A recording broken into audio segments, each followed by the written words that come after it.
Som zdesený z toho, čo Juraj Blanár predvádza ako minister zahraničných vecí a ako, dovolím si povedať, klame verejnosť s informáciami vo veci Ukrajiny. Máme za sebou obdobie, kedy boli voľby v Maďarsku a do volieb v Maďarsku zasiahlo najmä zahraničie spôsobom, že pán Peter Maďar dostal obrovské finančné zdroje, ktorými dorovnal kampaň Viktora Orbána. A to by malo byť aj poučením pre Slovenskú republiku do ďalších volieb. Pretože Viktor Orbán musel v politike Európskej únie skončiť. Viktor Orbán blokoval napríklad 90 miliardovú pôžičku a náš predseda vlády nehovorí pravdu, keď tvrdí, že to nemohol prevzať a zablokovať tú pôžičku a teda, že opakovane počúvam z úst predsedu vlády, čo by nemalo byť pravidlom, nepravdu, že on bol proti. Ak Európska únia poskytla 90 miliard, dokonca ani argument, že raz za to nebudeme my zodpovedať, keďže je zrejme, že to Ukrajinci nesplatia, neobstojí. Ale Viktor Orbán padol ako predseda vlády a nie ja, ale Robert Fico tvrdil, že prebere štafetu. No a dnes vidíme taký politický tanec aj vo veci prístupových rokovaní Ukrajiny. Prečo sme zvolali túto tlačovú besedu? Pretože chceme jasne a principiálne vysvetliť, v čom je problém prijímania Ukrajiny za členský štát Európskej únie, v čom vidíme faloš ministra zahraničných vecí Blanára. A musím povedať, že ak by takéto kroky robil minister Korčok, tak by ich nerobil inak.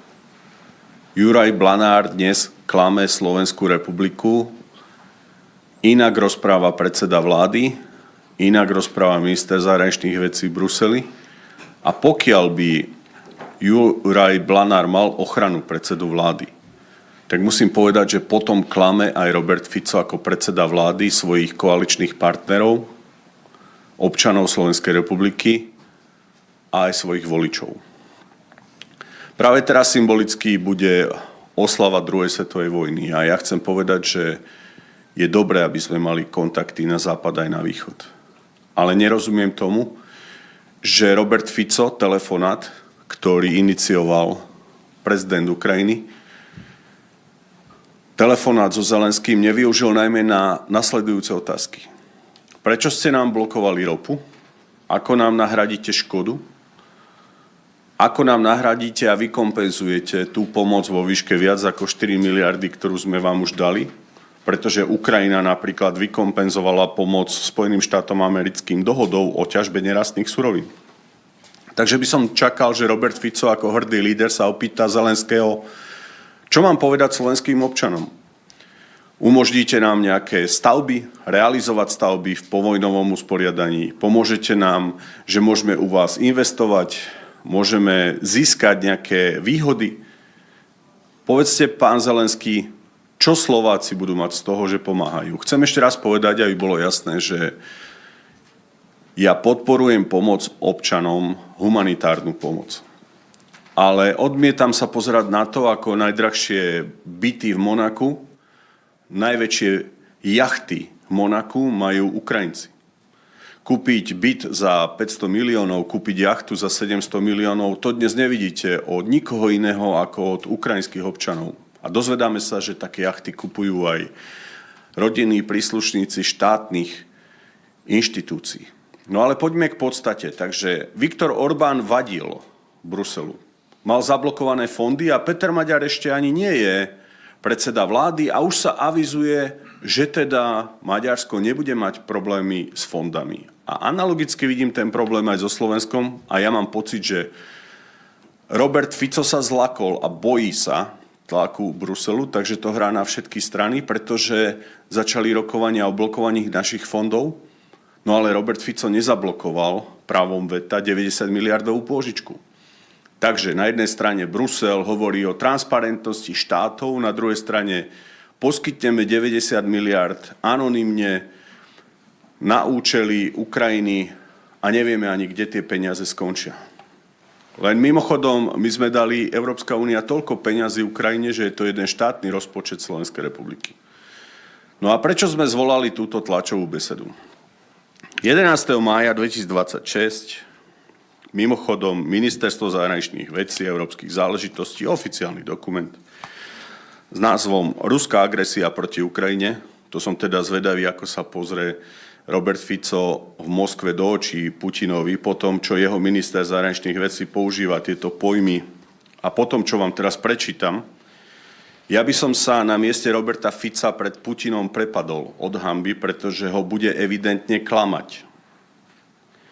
A uvediem vám riziká, ktoré mi musíte dať za pravdu a ešte raz mám úctu k Ukrajincom bežným ľuďom. Pomáhajme. Hľadajme spôsob. Vždy lepší migrant z Ukrajiny ako migrant z nejakých iných kolónií, ktoré by nám dopadli a ovládli mesta ako Marseille. Ale poďme sa baviť o tom, ako spolupracovať. A ja nepopieram, že je tu množstvo šikovných ľudí. Množstvo. Ale to, pred čím sa musíme naozaj báť, je otázka etablovaných aj kriminálnych živlov v podsvetí. Preto Slovenská národná strana navrhla, že mestskými policajtmi môžu byť len občania Slovenskej republiky. Ale k podstate. Takže materiál Juraja Blanára, medzi ktorým nie je žiaden rozdiel s Korčokom, a Juraj Blanár sa môže hanbiť, pretože ruská agresia. Najprv konštatujú, že je vlastne patová situácia. Aby som nečítal veľa, tak vám prečítam to najzávažnejšie. Takže Juraj Blanár dneska povedal poslancom Národnej rady, len tak, by the way, že v otázke v integrácii Ukrajiny do Európskej únie Juraj Blanár očakáva odblokovanie nesúhlasu Maďarska s otvorením prvého klastra.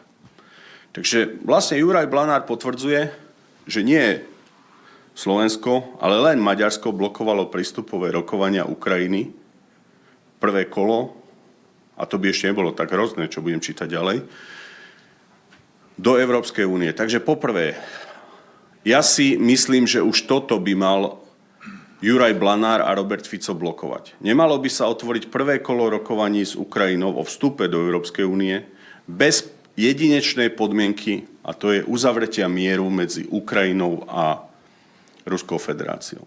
Ak my totiž ideme rokovať o prístupových rokovaniach s Ukrajinou, ktorá je ešte v konflikte, znamená, že si aj ten bilak konfliktu pritiahneme. A teraz nie je otázka, kedy Ukrajina vstúpi. Ale problém je ten, a ten vám naznačím ďalej, že z ukrajinsko-ruského konfliktu môže byť konflikt Európskej únie s Ruskou federáciou. A potvrdia to moje ďalšie slova. A veľmi dobre počúvajte, čo vám poviem. Čo chystajú. Takže Francúzsko a Nemecko predložili koncept symbolického pridruženého členstva pre Ukrajinskú úniu. Teda Ukrajina nemusí takmer nič splniť a bude sedieť za stolom s členskými štátmi. No a ešte to nie je všetko. Pretože Robert Fico mi argumentoval, že teda podporujeme vstup Ukrajiny. Lenže tá Ukrajina už bude ako keby ešte aj nie je členom a už bude mať niektoré výhody. Nebude čerpať fondy, však dostane pôžičku miesto fondov, ale už bude sedieť za stolom a bude rozhodovať o veciach. A bude mať väčšie výhody ako niektoré štáty, ktoré roky spracúvajú bezpečnosť, právny režim. No ale to riziko. Tento model symbolického pridruženého členstva umožní Ukrajine zúčastňovať sa na rokovaniach Rady Európy a samitoch Európskej rady. Avšak bez hlasovacích práv. Zároveň by ale Ukrajina nemala automatický prístup k finančným nástrojom. No ale významným prvkom by bolo zahrnutie klauzuly o vzájomnej obrane, čo predstavuje kľúčový bezpečnostný benefit pre Ukrajinu. To znamená, tam niekde v Bruseli Francúzi a Nemci hovoria salámovou metódou. Keďže Orbán padol, Fico na to nemá odvahu, tak jednoducho Ukrajinu pustíme za stôl, budeme s ňou akože rokovať, ale už s ňou budeme baviť sa ako s partnerom na obranu. Ďalší krok bude nasledovať, že už bude normálne, že vojaci Slovenska a Maďarska pôjdu na nejakú logistickú podporu, ale stále sa bavíme o štáte, ktorý je vo vojnovom konflikte. To znamená, že je prirodzené, že Rusi budú reagovať že jednoducho sa stávame ich nepriateľmi v celej zóne, pretože sme v obrannej spolupráci so štátom, ktorý je s nimi v konflikte. A toto je presne to, čo je to najväčšie bezpečnostné riziko. A potom už sa nečudujte, ak sem zaletí nejaký dron, ak sa dostaneme do sporu, pretože my ideme naozaj do konfliktu s Ruskou federáciou, ťahaní byť týmito rozhodnutiami. Pozrite sa, ja to poviem veľmi vážne. Napriek tomu, že nikto nechce meniť 13. dôchodky, Eštok povedal, že odídu z vlády.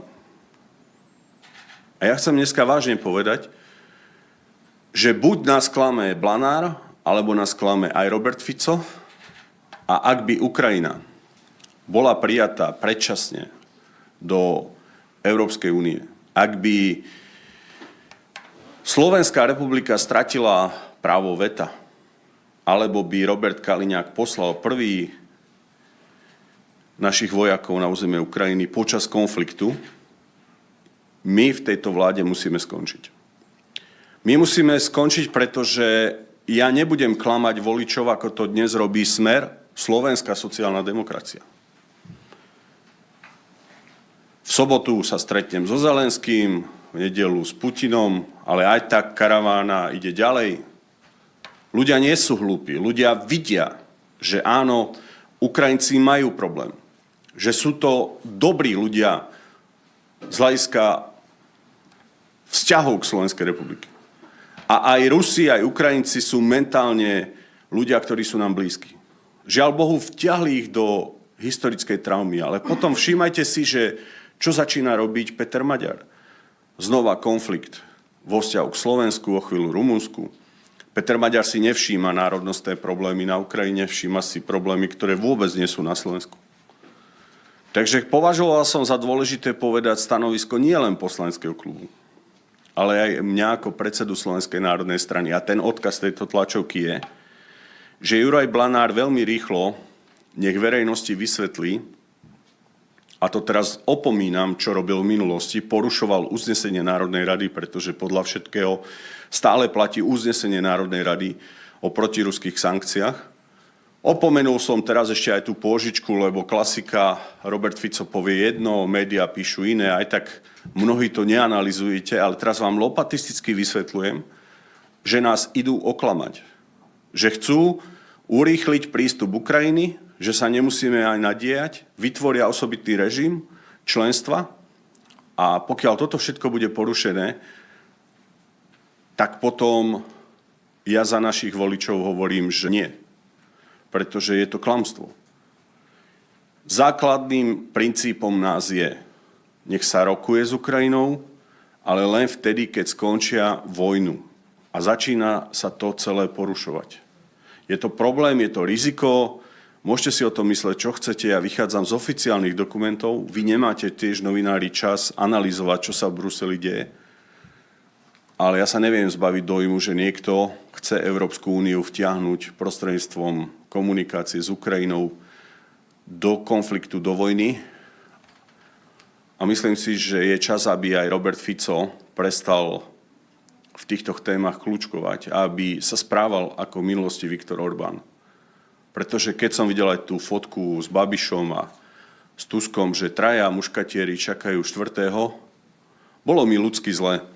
Pretože aj politika má mať určité mantinely, charakter a to si Viktor Orbán od Roberta Fica takéto posty nezaslúži, pretože Viktora Orbána čakajú v Maďarsku ťažké časy napriek tomu, čo pre Maďarov urobil.